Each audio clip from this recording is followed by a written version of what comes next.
Decíamos, y por eso iba un poco a contestar un poco lo que también me preguntaban hace un rato, que la cucaracha tiende a cuidar también a su descendencia de una u otra manera, desde el cuidado de la oteca hasta incluso la protección de su progenie, de tal forma que a veces las ninfas raramente salen de los refugios. Es frecuente que ustedes lleguen a observar a veces que cuando es un tratamiento normal de aspersión solamente y no se hace nada más, al regresar a hacer la revisión, más que adultos se ven ninfas, porque empiezan a salir, obviamente a buscar alimento, no tienen tanto acceso, e incluso el cliente llega a confundirse y pensar que es una especie diferente a la que tienen ahora, cuando lo que tienen ahora son ninfas. Pues la apariencia es relativamente diferente, ¿no? Sin alas, por ejemplo. Aquí tenemos algunos otros ejemplos de otras especies de cucarachas, incluso aquellas que hasta van cuidando a sus ninfas por debajo, así, de su cuerpo. Como la mamá que trae los pollitos bajo las enaguas, ¿no? Casi, casi. Obviamente, estos son comportamientos que no podremos decir que son un insecto que no es ya con cierta relación más cercana a sus compañeros de la colonia, solitarios. En este caso estamos hablando de un comportamiento comunal, que nos muestra una adaptación más allá de la siempre vivir de manera solitaria. Vean, ahí está el acercamiento. Ahí están sus pequeñas ninfas viviendo abajo de la mamá. Entonces, ¿de qué hablamos con esto? La reproducción nos lleva a la dispersión y a una mayor infestación, que es cuando la gente se impacta, que es donde tenemos que atacar. Por eso también existen otras herramientas. En este caso, un larvicida, ninficida. En este caso sería ninficida porque los juveniles de cucarachas se llaman ninfas. Recuerden la diferencia entre larva y ninfas. La larva es muy diferente y se alimenta de lugares diferentes y vive en un lugar diferente al adulto, como tenemos en el caso de las moscas, o mariposas, pulgas. Y las ninfas, como las cucarachas, o también en las termitas, o en los piojos, es juveniles muy parecidos al adulto, además no con madurez sexual, pero que se alimentan de lo mismo y viven en el mismo lugar que los adultos. Entonces, obviamente eso implica que el método de control tiene que ser muy diferente entre un tipo de insecto y otro. En este caso, algo que es muy útil es el uso de nicidas como Staricide. Y aquí vemos algunos de los efectos que tienen. Vemos en estas imágenes cucarachas ninfas que han entrado en contacto con Staricide que no pueden mudar adecuadamente, obviamente no sobreviven. ¿Qué ventaja tiene poder controlar una plaga antes de la reproducción? Cuando nosotros matamos una cucaracha adulto y ya dejó una oteca, vamos a manejarlo de una manera sencilla. Una cucaracha alemana, recuerden que les decía que llega a tener alrededor de 44 ninfas por cada oteca. Sí matamos a la cucaracha, pero hay 44 que la pueden reemplazar al menos en unos cuantos días. Entonces tenemos que estar trabajando más rápidamente para ir bajando esa población. ¿Qué pasa si nosotros evitamos la reproducción? Lo que matamos o eliminamos, no le damos oportunidad de dejar que lo reponga.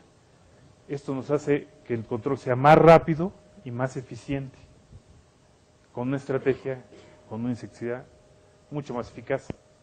Y la ventaja que tiene Staricide es que puede aplicarse mezclado o solo, dependiendo de la estrategia. Y quitar un poco la idea de que forzosamente tienen que estar mezclados. No, se puede estar mezclado, Temprio o Biotrin, pero también se puede aplicar solo, lo que también implica una economía muy particular. Hay casos incluso, a lo mejor con solo aplicar Staricide, por ejemplo, días después de haber aplicado un insecticida tradicional, un Tempri, funciona perfectamente, sin forzosamente tener que estar mezclando. Entonces, esa es una ventaja de que Staricide pueda mantenerse de manera versátil, como un insecticida en mezcla o sin mezcla, porque no para todos los insectos incluso se maneja igual. También en los adultos que entran en contacto con Staricide, como ya no mudan, con Staricide mismo no se mueren, pero las otecas que producen no son viables. Entonces ya no les damos oportunidad de dejar descendencia que los sustituya. Eso al final de cuentas, si hacemos cuentas, nos da una mayor eficacia en el tratamiento. Ahora, hablaba hace un rato que también ya se sabe más sobre la comunicación de las cucarachas. Hoy en día incluso está bien identificado esa sustancia que permite esa comunicación. Y muy adecuadamente se le ha llamado blataloquinona. Así se le llama esta sustancia. La quinona de la cucaracha, sería una traducción más o menos. Y esta se produce normalmente en los últimos segmentos del abdomen. Y normalmente una de las partes que se quedan impregnadas con esta sustancia son las excretas. Por eso, incluso, antes, sin saberlo, algunos controladores de plagas utilizaban excretas de cucaracha para atraer más cucarachas, precisamente por la presencia de la blataloquinona. Y lo ponían a veces en las trampas de pegamento. Hoy en día esa práctica obviamente no es recomendada, menos obviamente en áreas de alimentos porque implica ensuciar más. Pero eso nos explica el por qué antes se tenía esa práctica, porque esa blataloquinona atraía más cucarachas. Y esto sirve de paso para ver que podemos identificar también y diferenciar las excretas de cucaracha, la de los roedores, por ejemplo. Hay quien nos dice es que no sé si sean de ratón o de cucaracha. El tamaño sí es bastante diferente, pero cuando encontramos nada más unas cuantas de uno, la comparación es difícil. ¿Qué tanto es tantito? Pero si lo vemos con lupa, ya una gran diferencia es, bueno, en esta imagen no se alcanza a ver muy bien, quizá en la que está ligeramente abajo alcanza a verse que hay un ligero bandeo, como un rasgado, como unas líneas, unos surcos que van longitudinalmente en las excretas de cucarachas que no se presentan en las excretas de ratón. Es una forma más o menos fácil de diferenciar una de otra. Hay también una transferencia de estas sustancias que favorecen la comunicación en las cucarachas. Y otra, una es la necrofagia, que es el consumo de cadáveres. Aquí también vamos a romper otro de los mitos. Las cucarachas no son forzosamente caníbales. Normalmente llegan a comerse compañeros vivos cuando definitivamente la fuente de recursos de alimento es escasísima. Son situaciones muy raras, porque normalmente lo que hacen es migrar. Lo que sí se comen son los cadáveres que se mueren, vamos a llamarle de manera natural, o con otros productos que le vamos a ver más adelante. Entonces se lo comen para aprovechar esos recursos, porque un cadáver es energía, es alimento, no lo desperdician. Obviamente, desde nuestro punto de vista humano es un poco aberrante, pero aquí vale la pena recordar una historia que muchos de ustedes seguramente escucharon o hasta vieron con un sinnúmero de versiones televisivas de los famosos sobrevivientes de los Andes, que para sobrevivir, aquel equipo de fútbol de jóvenes uruguayo que cayó en los Andes, y para sobrevivir tuvieron que alimentarse de sus familiares que se habían muerto y que ya incluso habían enterrado en el hielo y los tuvieron que sacar para comérselos. Si no lo hubieran hecho, no hubieran sobrevivido. Entonces a veces romper un poco, en este caso para percibirlo, la importancia de lo que hacen las cucarachas de comer sus cadáveres. La coprofagia y consumo de las excretas es fundamental, también se las comen. O también la hematofagia, las regurgitaciones. Yo sé que también suena desagradable, pero realmente las cucarachas lo hacen. Y ahí también adquieren no solamente las sustancias como la blataloquinona, sino recordarán que también, decía hace un rato, incluso también con las excretas y con las regurgitaciones, la microflora que está en el intestino. No aparece por arte de magia. Obviamente cuando nacen las ninfas no tienen nada en el intestino. ¿Cómo lo adquieren? Al ingerir las excretas y las regurgitaciones de los adultos o ninfas mayores. Y así es como adquieren esa microflora. No aparece simplemente. Entonces, vean la importancia. Sin esa microflora no pueden sobrevivir. Entonces, estos hábitos les permiten sobrevivir justamente. Y obviamente el contacto entre ellas es muy importante. En la reproducción, normalmente el macho expone sus glándulas del abdomen, se produce la hormona sexual, que incluso se dice que tiene también un efecto de tipo alimenticio. Entonces es una combinación de ambos hábitos, entre sexual y alimenticio, y es cuando se da la cópula. Incluso la hembra se trepa y se come esa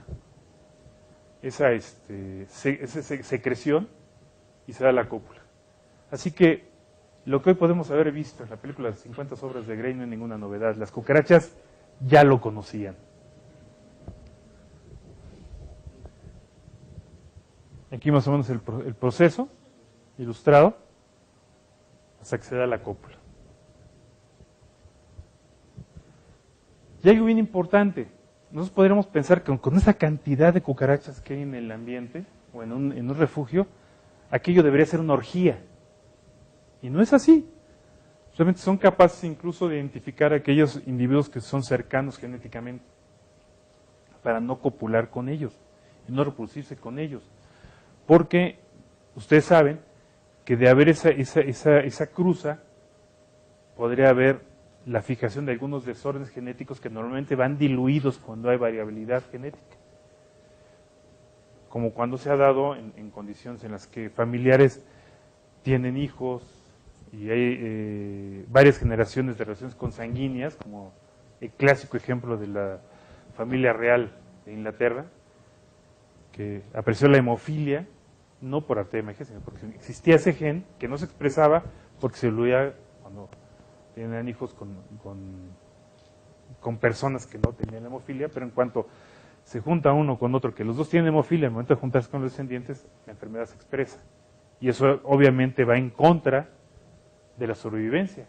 Entonces eso iría en contra de la sobrevivencia de las cucarachas. Entonces son capaces de reconocer quiénes son sus parientes, incluso para reproducirse con ellos. Eso tampoco es de un insecto típicamente solitario. Ya estamos yendo más allá de una relación comunal. En este caso también tenemos diferencias de movilidad en las diferentes fases de ciclo de vida. Mientras que hacia afuera encontramos precisamente machos o hembras grávidas, aunque no tengan oteca todavía, aunque hayan sido copuladas ya, o hembras vírgenes que no hayan sido copuladas, son las que andan normalmente en el exterior, las que vemos. Muy rara vez es ver ninfas. A veces algunas ninfas, pero adultos se atreven a salir, pero es raro.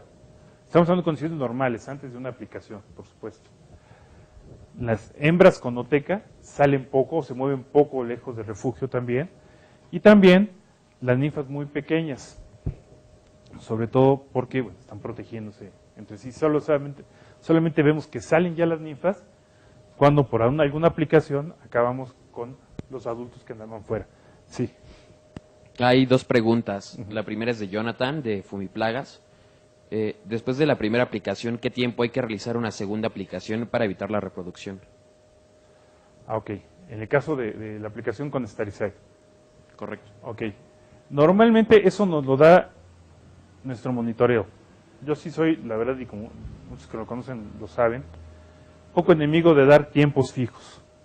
Porque la base de control de plagas es el monitoreo. Nosotros monitoreamos cómo va la población.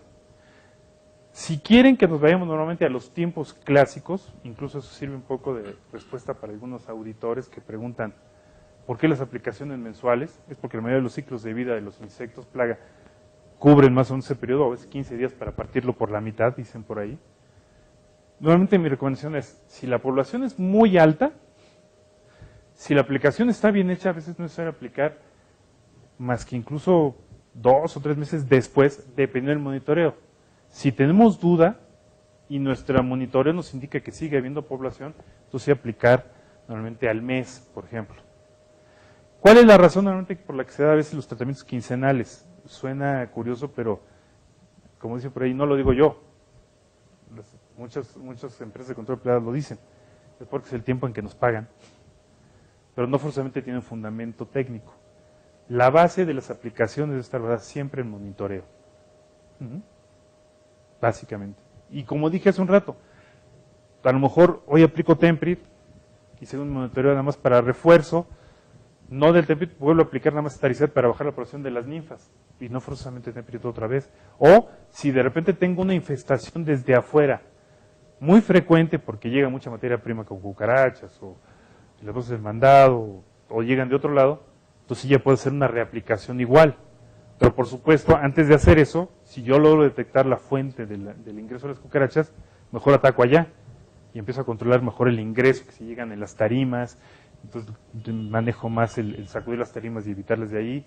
A lo mejor antes de que la tarima entre a la planta, pues, nebulizo con Aquapay el camión y las agito también, o incluso desde origen.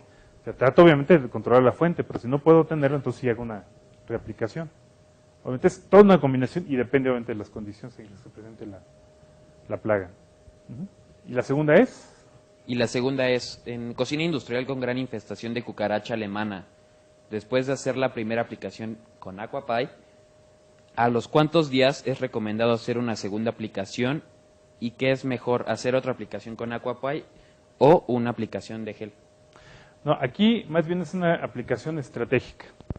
La plata de gel lo voy a mencionar un poco más adelante porque tiene que ver con la otra pregunta que tenemos pendiente, pero aquí como que voy a dar la respuesta prácticamente ya por adelantado. Una aplicación no es sustituta de otra. O sea, no es que yo prefiera en un momento aplicar una nebulización o una aspersión o un sebo. Puedo hacer las tres en diferentes lugares o con diferentes intenciones porque ya vemos que tienen objetivos diferentes totalmente.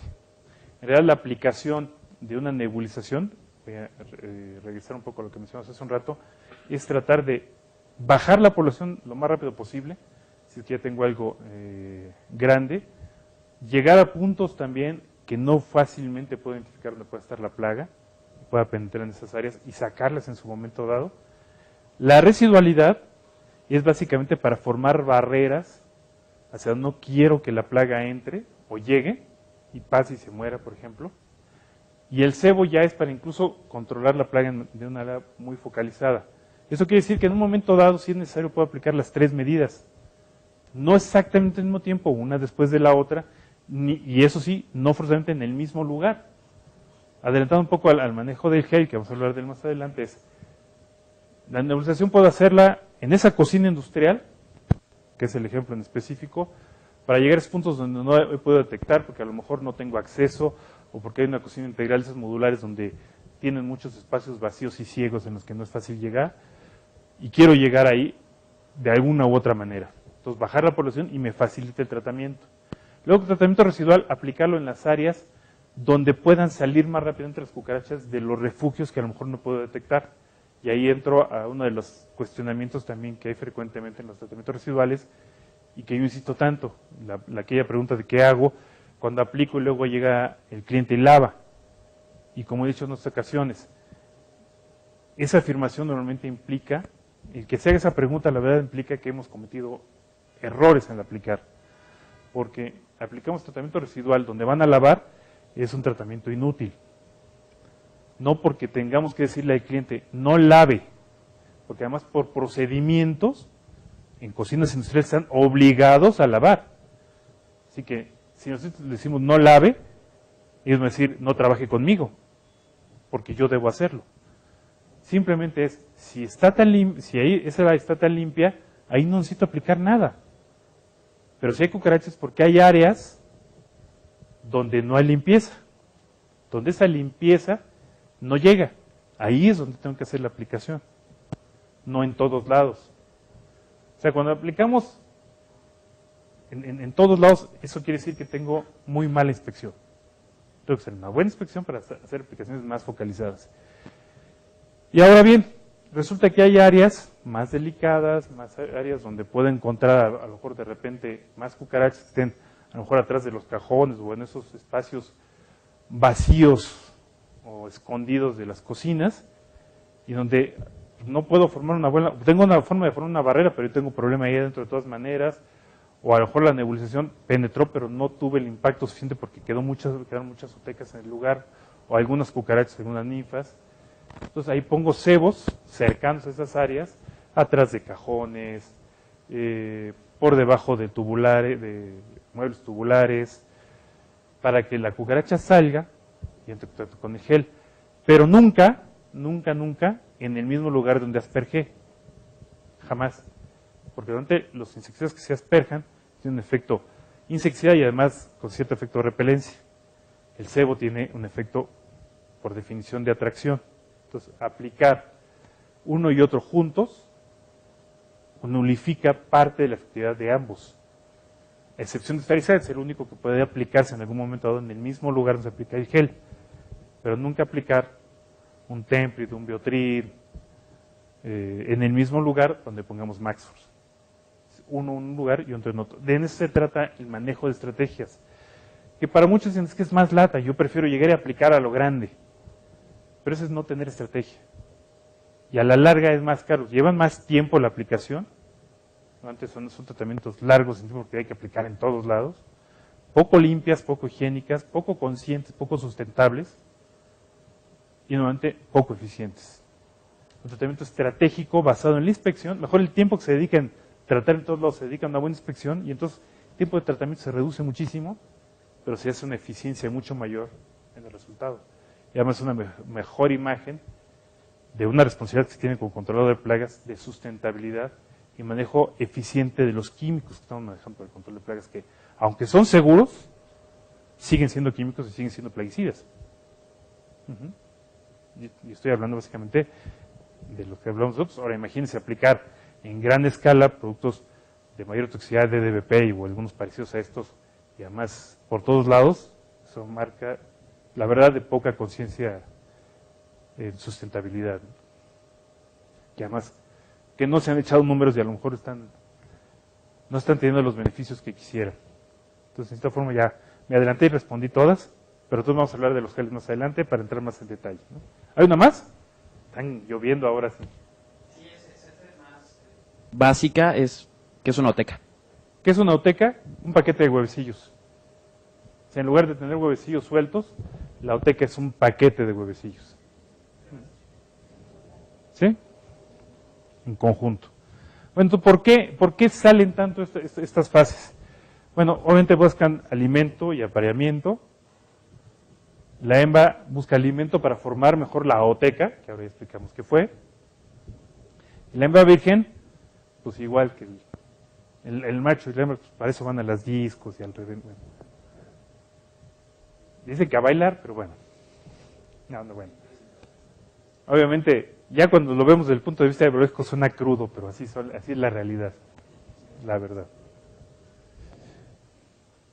Y en cambio en el refugio, pues lo que se busca es protección, esencialmente. Entonces de aquí pasamos justamente al tratamiento 1D, que son los cebos. Sin embargo, aquí vale la pena entender una cosa para hacer mejor uso de los cebos.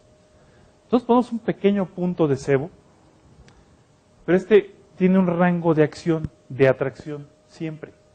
Normalmente tiende a ser un rango pequeño. No quiere decir que tenemos cucaracha en un extremo de la sala y si ponemos el cebo en el otro extremo, la cucaracha va a llegar hasta allá. No, tenemos que facilitarlo, ponerlo lo más cerca posible.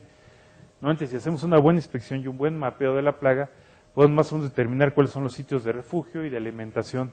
Entonces si lo ponemos antes, incluso entre el punto de refugio y de alimentación, puede ser más eficiente. Con una atracción alrededor de unos 2 metros, por decirlo así. Entonces imagínense ustedes así como una especie de aura de atracción de ese punto de cebo. Esto sirve de argumento para entender por qué es más eficiente colocar pequeñas porciones, muy pequeñas porciones de cebo, en lugar de tratamientos como si fuera silicón del gel. Se desperdicia más que aplicando en pequeñas cantidades. Aquí si vemos el rango de atracción, si aplicamos una tira, por ejemplo, una banda así con el gel, de ¿qué les gusta? ¿Medio metro? Bueno, vamos a ponerlo, sí, vamos a ponerlo de medio metro, ok. De ese medio metro, hacia cada uno de los dos podemos tener unos 2 metros de atracción. Entonces, en total, tengo un rango de atracción más o menos, en ese largo, 2 y 2 y más el medio, tengo 4 metros y medio. ¿De acuerdo? Pero, ¿qué sucede si en ese medio metro solamente pongo un puntito? O pongo 2 en los extremos. O más aún, en ese rango de 4 metros y medio, pongo nada más un punto a los 2 metros y otro punto a los otros 2 metros. Entonces tengo, con solo modo de 2 puntitos, no 4 y medio, sino hasta 6 o hasta 8 metros de alcance con la cantidad mínima de cebo. Y aquí vemos este ejemplo. Vean el rango de atracción que tendría esa línea y el rango de atracción que tendría estos pequeños 5 puntitos. Veamos en cantidad de sebo a cuánto equivale. Prácticamente en el de arriba estamos usando el doble de producto y tenemos prácticamente la mitad de rango de efecto. ¿Qué conviene más? Pequeñas cantidades. Muy pequeños, pequeños puntitos. Y aquí también se aplica el de, bueno, ¿y qué tanto tiene que durar ese puntito? Si tenemos una buena inspección, ese puntito no va a durar nada, porque la cucaracha a veces lo acaba. Y es mejor estar, si vemos que hay un consumo, alto consumo, estarlo renovando, o estar pensando en poner mucho para que me dure. Porque además conoce el riesgo que se empiece a cubrir a lo mejor con el cochambre, con el polvo, que es lo que no quiero, además despericia. ¿Se despericia el producto? Sí. ¿Cuál es la pregunta? Que una cucaracha repele los sebos con atrayentes dulces como sistema natural de defensa.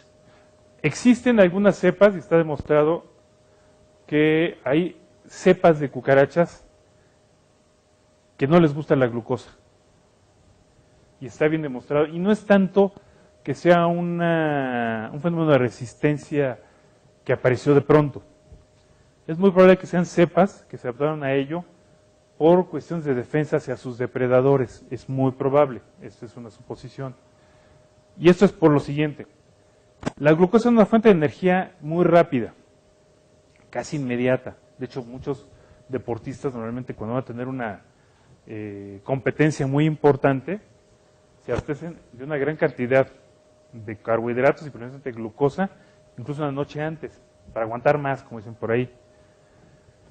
Sin embargo, este fenómeno sucede como aquellas bebidas energéticas, cuando la gente los toma, y a lo mejor en ese momento se sienten que se levantan y se sienten bien, se les quita el sueño y se sienten activas. Pero a los pocos minutos, a veces un par de horas, viene el bajón. Y entonces se sienten así hasta más agotados, con sueño, porque tuvieron un desgaste de energía, un brote de energía muy alto. ¿Qué sucede esto con un animal cuando tiene esos altos y bajos? A lo mejor cuando está muy arriba, digámoslo así, por el consumo del azúcar, tiene una gran capacidad de respuesta ante un ataque de un depredador, por ejemplo. Pero piensen ustedes el efecto que tendría si el depredador se lo encuentra en el bajón. Se lo come, el depredador seguro. Entonces es muy probable que se haga una adaptación, incluso antes de la aparición de insecticidas. Es muy probable. Que obviamente hoy lo estamos viendo como reflejo para la baja eficacia de la gran parte de los cebos cucarachicidas, porque normalmente la mayoría contiene glucosa. Entonces, ciertas cepas, no sucede con todas las cucarachas, hago la aclaración, pero si se topan con alguna de estas cepas, obviamente lo primero que van a encontrar es que la cucaracha no se coma el cebo. Naturalmente vale hacer la aclaración, el Max Force no contiene glucosa, así que es eficiente contra todas las cepas. Sí. Pregunta, ¿las zotecas respiran? ¿Tienen cierto tipo de respiración? Sí, aunque no como normalmente lo veríamos en el caso de un insecto ya formado, una ninfa, un adulto. Tiene unos pequeños orificios que permiten el intercambio gaseoso, como son en todos los huevecillos de insectos. Sí, de hecho, tienen cierto intercambio de gases, no lo podemos llamar como tal la respiración en realidad como la comprendemos normalmente. Normalmente lo que nosotros hacemos es intercambio de gases. La respiración se da a nivel incluso intracelular, en las mitocondrias, y por supuesto en toda célula viva se da, inclusive en los huevecillos. Sí. Entonces sí vemos lo de los geles, el mejor uso. Y aquí vale la pena recordar justamente la alta fidelidad de las colonias de las cucarachas.